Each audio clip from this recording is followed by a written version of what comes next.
लूट, हत्या, बलात्कार, बेखौफ हैं गुनहगार। जुर्म के रहनुमाओं की जहरीली साजिशों से आपको करने खबरदार। मैं अनुज श्रीवास्तव लेकर आया हूं जुर्म की अंधेरी दुनिया की काली हकीकत का पर्दाफाश करने वाला अनूठा शो, इंडिया क्राइम। देश में नाबालिगों की सुरक्षा मुसीबत बनती जा रही है। बदमाश नाबालिगों को आसान शिकार समझते हैं। बिहार के बेगूसराय में एक स्कूली छात्र की जिस बेरहमी से हत्या की गई, उसे देख हैवान की भी रूह कांप जाए।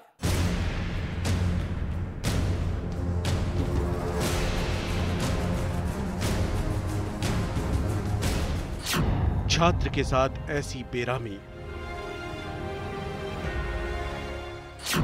जिसे देख हैवान भी कांप उठे। पहले काटे उसके हाथ और कान, फिर दे दी मौत, बेरहम मौत। 6th में पढ़ने वाला कन्हैया दुनियावी खतरों से पूरी तरह अनजान था। घर से स्कूल, स्कूल से घर, इसके बाद कुछ वक्त खेल और मस्ती। इस दुनिया में बिताए छोटे से वक्त में वो इतना ही सीख पाया था। उसे नहीं पता था कि उस मासूम को भी किसी से जान का खतरा हो सकता है। लेकिन इस दुनिया में रहने वाले हैवानों के लिए कन्हैया का बचपन कोई मायने नहीं रखता था। न तो उन्हें उसकी कम उम्र से कोई वास्ता था, न ही कन्हैया के माँ बाप से उसकी औलाद छीनते वक्त उन पर कोई तरस आया। इस छोटे बच्चे को मौत भी इस बेरहमी से दी गई कि उसके शव को देख आपका दिल दहल जाए। बदमाशों ने बच्चे के दोनों हाथ और कान काट दिए और उसके चेहरे को तेजाब से पूरी तरह जला दिया। कन्हैया की यह हालत देखकर पूरा परिवार सदमे में है। कन्हैया की दादी तो इस दर्द को बर्दाश्त ही नहीं कर पाई और पोते के गम में दम तोड़ दिया। घटना 11 तारीख को अंजाम दी गई। यहाँ जो लोग हैं वो ज्यादा बता पाएंगे। अभी हम इस कंडीशन में नहीं कि कुछ बोल पाएं। कन्हैया शनिवार की शाम से घर से गायब था। बेटे की गुमशुदगी से बेहाल उसके माँ बाप ने हर उस जगह अपने बेटे को तलाशा जहाँ उन्हें उम्मीद थी कि उनके घर का चिराग उन्हें मिल सकता है। जब वो अपने बेटे को कहीं भी नहीं तलाश सके तो पुलिस की मदद ली। पुलिस की तलाश तो पूरी हुई, लेकिन पुलिस इस दुखी माँ बाप के बेटे को तो नहीं ला सकी। पुलिस को मिला कन्हैया का शव, जिसकी बेरहमी से हत्या कर दी गई थी। 3 दिन पहले बच्चा गायब हुआ था। आज उसकी डेड बॉडी बरामद हुई है। बॉडी पर तेजाब भी डाला गया है। वारदात को कहीं और अंजाम दिया गया है और शव यहाँ लाकर छिपाया गया। मासूम कन्हैया की हत्या की वजह का अब तक खुलासा नहीं हो सका है। पुलिस की तफ्तीश जारी है, लेकिन सवाल ये खड़ा होता है, क्या पुलिस का काम वारदात के बाद उसकी जांच करना भर ही है? आम लोगों की हिफाजत के लिए बना ये महकमा क्या इतना चुस्त नहीं हो सकता कि अपराधी वारदात को अंजाम देने से पहले 100 बार सोचे? बिहार के इस अकेले शहर बेगूसराय में ही इस साल अब तक आधा दर्जन से ज्यादा नाबालिग बच्चे मौत की नींद सुला दिए गए हैं। ऐसे में नाबालिगों से होने वाली ऐसी हैवानियत को रोकना पुलिस की जिम्मेदारी है। जितेंद्र कुमार, भास्कर न्यूज, बेगूसराय। अभी हमने आपको बिहार के बेगूसराय में हुई बच्चे की हत्या की दर्दनाक खबर दिखाई। अब आपको दिखाते हैं देश की राजधानी दिल्ली का हाल। राजधानी दिल्ली में भी छात्र खासा महफूज नहीं। यहां एक स्कूली छात्र की हत्या के आरोप में पुलिस ने उसके दोस्तों को ही गिरफ्तार कर लिया। दोस्त बन के दोस्त को मार दिया। जो लड़के ले गए उन्होंने कराई था। तारीख 11 अक्टूबर 2014। जगह दिल्ली का पॉश इलाका रोहिणी। सेक्टर 3 में श्यामा कालरा का घर। पिज्जा खाने के लिए घर से निकला शिवा। अब दोबारा घर नहीं लौट सकेगा, क्योंकि कर दी गई है उसकी हत्या। ये शिवा की तस्वीर है। इसके होठों पर बिखरी ये मुस्कुराहट इसकी विधवा मां के हजारों गम दूर कर देती होगी। लेकिन अब ये मुस्कुराहट दोबारा देखने को नहीं मिलेगी, क्योंकि इस जादुई मुस्कुराहट के मालिक शिवा की बेरहमी से हत्या कर दी गई है। पुलिस ने हत्या के आरोप में किसी और को नहीं, शिवा के दोस्तों को ही गिरफ्तार किया है। शिवा की हत्या भी जिस बेरहमी से की गई है, उसे देखकर आपकी भी रूह कांप जाएगी। मेरे लड़कों को 3 बार मारा उन्होंने। पहले उन्होंने गला घोटा, तीनों ने मिलके 3 गोलियां मारी, मेरे बच्चे को उधेड़ दिया, यहाँ से ऐसे उधड़ा हुआ था। फिर गड्ढे में गिरा के पेट्रोल से जला दिया। 3 लड़कों ने 3 बार मारा मेरे बेटे को। मैं तीनों को फांसी चाहिए। पुलिस वालों ने भी साथ नहीं दिया मेरा। ये रंजिश। और मेरे को 2 महीने पहले मैं 7 सेक्टर और प्रशांत विहार के थाने में रिपोर्ट लिखाई थी जब मेरे बेटे को मारा था। इसने सरेआम धमकी दी थी रोहन ने कि शिवा तेरे शरीर में पित्तल तारूंगा, छोड़ूंगा नहीं तुझे। पहले शिवा का गला दबाया, फिर बनाया बंदूक का शिकार। 1 नहीं, 2 नहीं, उसे मारी 3-3 गोलियां, फिर डाला चेहरे पर पेट्रोल और लगा दी आग। शिवा की हत्या के बाद शिवा की मां श्यामा कालरा का रो रो कर बुरा हाल है। श्यामा के पति की पहले ही मौत हो चुकी है। शिवा ही इसकी जिंदगी का सहारा था। इसे भरोसा ही नहीं हो रहा कि इसके बेटे के दोस्तों ने ही उसका इतनी बेरहमी से कत्ल कर दिया होगा। इस मां के दर्द को बयान नहीं किया जा सकता। देखिए अपने बेटे के गम में ये किस कदर टूट गई है। दोस्त बन के दोस्त को मार दिया।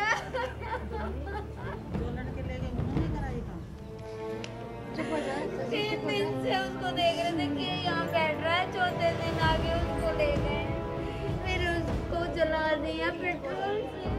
बताया जा रहा है कि आरोपी छात्रों ने शिवा को कॉल करके पिज्जा खाने के बहाने एक मॉल में घूमने चलने की बात कही, जिस पर शिवा उनके साथ जाने को तैयार हो गया। लेकिन पिज्जा खाने निकला शिवा जब रात के 12:30 बजे तक घर वापस नहीं आया तो उसकी मां ने उसे कॉल किया, जिस पर शिवा ने कहा कि वो थोड़ी देर में घर आ जाएगा। लेकिन शिवा घर वापस नहीं आया। शिवा का फोन भी स्विच ऑफ हो गया। तब उसकी मां ने पुलिस का सहारा लिया। पुलिस उस मॉल की सीसीटीवी फुटेज के सहारे आरोपियों तक पहुंची, जिसमें शिवा को इन आरोपी छात्रों के साथ देखा गया। इसके बाद जिस हालत में शिवा का शव बरामद हुआ वो सचमुच दिल दहला देने वाला था। आरोपी कहने को तो उसके दोस्त थे, पर ऐसी मौत तो कोई अपने दुश्मनों को भी नहीं दे। शिवा का पहले गला दबाया गया, फिर उसे 3 गोलियां मारी गईं, जिसके बाद पहचान छिपाने के लिए उसके चेहरे को पेट्रोल से जलाकर गड्ढे में डाल दिया गया। को एक लड़का जिसकी उम्र करीब 18 साल है, शिवा कालरा, उसकी मिसिंग की रिपोर्ट लिखवाई थी उसकी मदर ने। इसके अंदर बाद में पता चला कि उसके 3 फ्रेंड्स उसको लेके गए थे जो उसे पहले से जानते थे। रास्ते में ही एक जगह पे, सुनसान जगह पर उसको अकेला उन्होंने दबोचा और उसके बाद उसको मार दिया। बाद में एविडेंस को डिस्ट्रॉय करने के लिए उन्होंने बॉडी को जलाने की कोशिश की। दिल्ली के रोहनी में हुई ये वारदात दोस्ती के उस इंसानी रिश्ते को शर्मसार करती है, जिसके लिए कहा जाता है कि बाकी रिश्ते ऊपर वाले के बनाए हुए होते हैं। दोस्ती ऐसा रिश्ता है जिसे इंसान खुद बनाता है। वो विश्वास की बुनियाद पर टिकी होती है। अमित त्यागी, भास्कर न्यूज, दिल्ली। कोटा पुलिस ने दावा किया है कि उसने 7 साल के रुद्राक्ष की किडनैप और हत्या के मुख्य आरोपी की पहचान कर ली है और जल्द ही उसकी गिरफ्तारी कर ली जाएगी। पुलिस दावा कर रही है कि जिस अंकुर नाम के शख्स ने रुद्राक्ष की जान ली है वो ऊंची रसूख वाला है और ऐशो आराम की जिंदगी जीता है।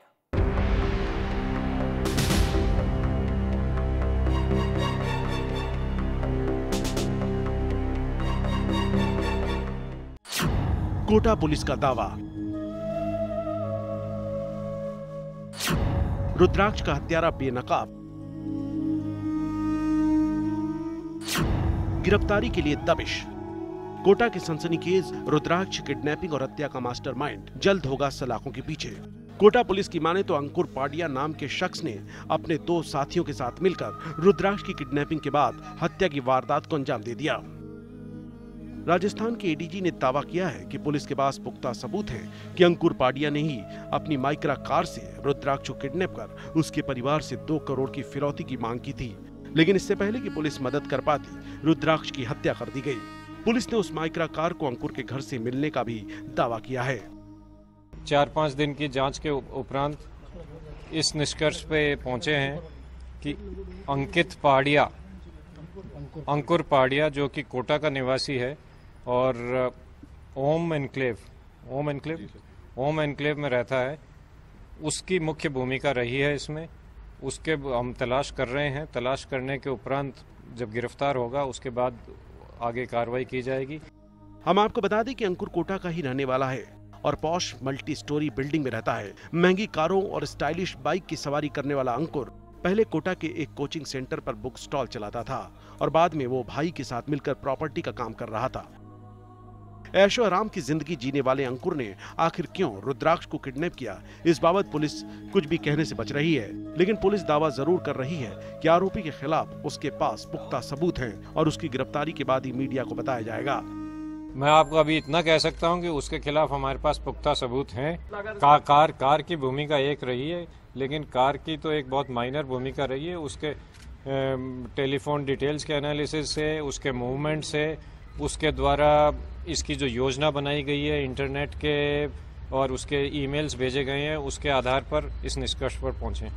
फिलहाल पुलिस अंकुर और उसके साथियों की गिरफ्तारी के लिए दबिश डाल रही है, लेकिन बड़ा सवाल यह है कि आखिर राजनीतिक गलियारे में पकड़ रखने वाले और शानो शौकत की जिंदगी जीने वाले अंकुर ने रुद्राक्ष के साथ जघन्य वारदात को क्यों अंजाम दिया? कहीं इस वारदात के पीछे कोई और वजह तो नहीं है? इसका जवाब तो पुलिस की जांच के बाद ही सामने आएगा। स्वप्निल खंडेलवाल, भास्कर न्यूज, कोटा।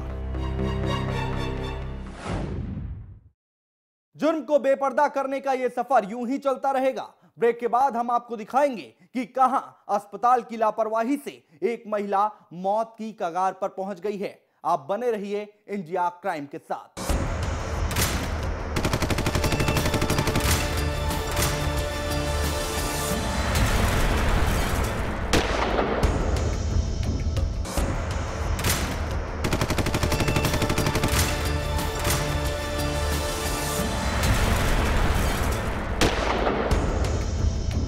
कर्नाटक में एक बार फिर इंसानियत को शर्मसार करती वारदात हुई है। यहां नॉर्थ ईस्ट के छात्रों पर हमला हुआ है। वहां बेंगलुरु में इंजीनियरिंग की पढ़ाई कर रहे छात्रों पर स्थानीय गुंडों ने कन्नड़ भाषा न बोलने की वजह से हमला कर दिया।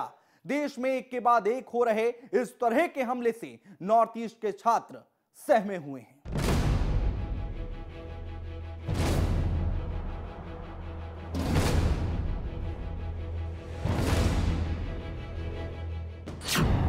बेंगलुरु में शर्मसार हुई इंसानियत। नॉर्थ ईस्ट के छात्रों पर हमला। स्थानीय भाषा न बोलने पर गुंडों ने बनाया शिकार। देश का कोई हिस्सा हो, नॉर्थ ईस्ट के छात्रों के साथ मारपीट और बदसलूकी जैसी घटनाएं अब आम हो गई हैं। बेंगलुरु के कोथनूर इलाके में तो मणिपुर स्टूडेंट एसोसिएशन के प्रेसिडेंट और उसके साथियों पर हमला कर दिया गया और वजह वही एक बार फिर पुरानी स्थानीय लोगों की नफरत। On the roadside we have a small discussion and we have a refreshment, and upon that 3 localites came in, and since we was interested in the discussion, they questioned us. You are eating Karnataka food and you are living in Karnataka, you have to speak Kannada. Why don't you speak Kannada or else get lost from this place? They said.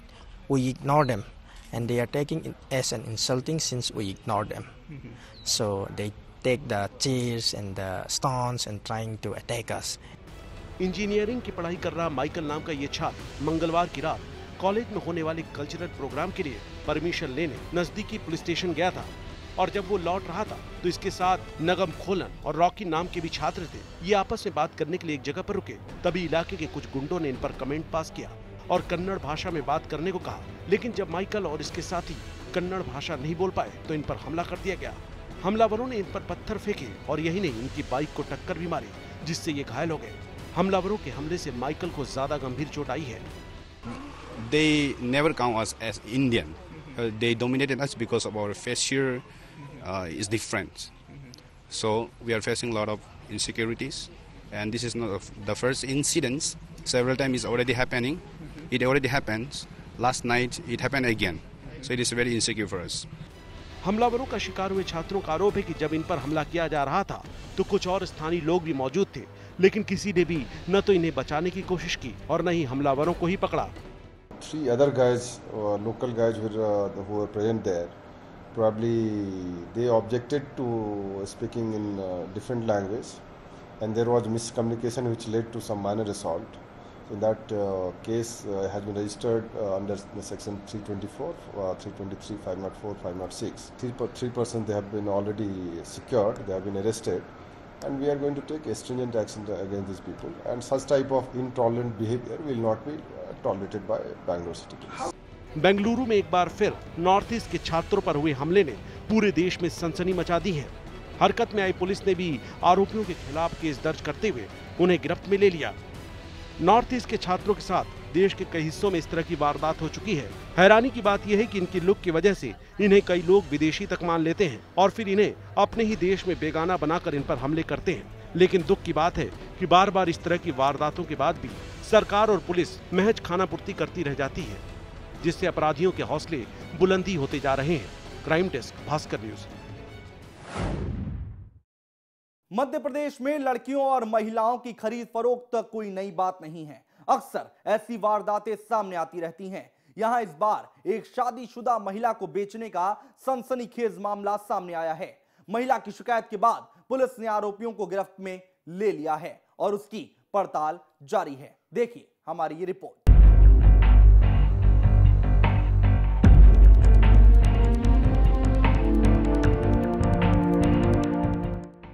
Madhya Pradesh के कई ऐसे इलाके हैं जहां लड़कियों और महिलाओं की मजबूरी का फायदा उठाकर उनका पड़ोसी राज्यों में सौदा तक कर दिया जा रहा है। बड़वानी की रहने वाली इस महिला के साथ भी ऐसा ही कुछ हुआ है।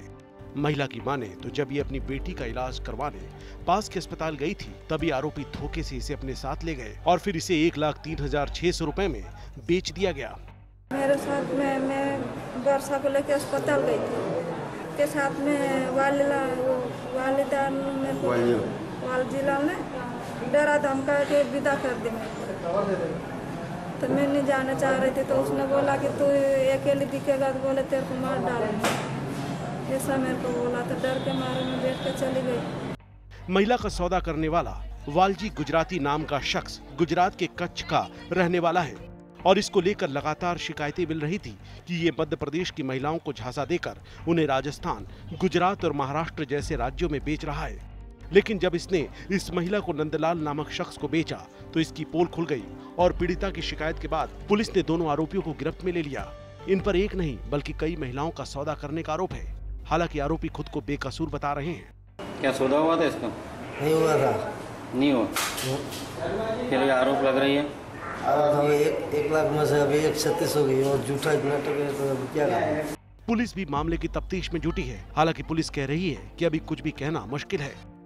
ये महिला नंदलाल के साथ चली गई थी और आज उसी आरोपी के साथ में वापस आई है, जिस पर से थाने में प्रकरण पंजीबद्ध किया गया है और दोनों आरोपियों को पुलिस अभिरक्षा में लेकर पूछताछ की जा रही है।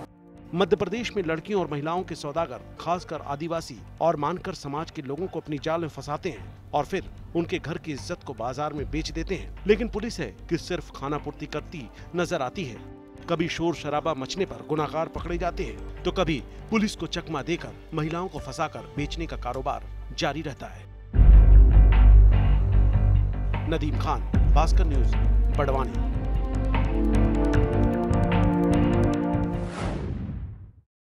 जुर्म कभी भी किसी भी रूप में आपके दरवाजे पर दे सकता है दस्तक।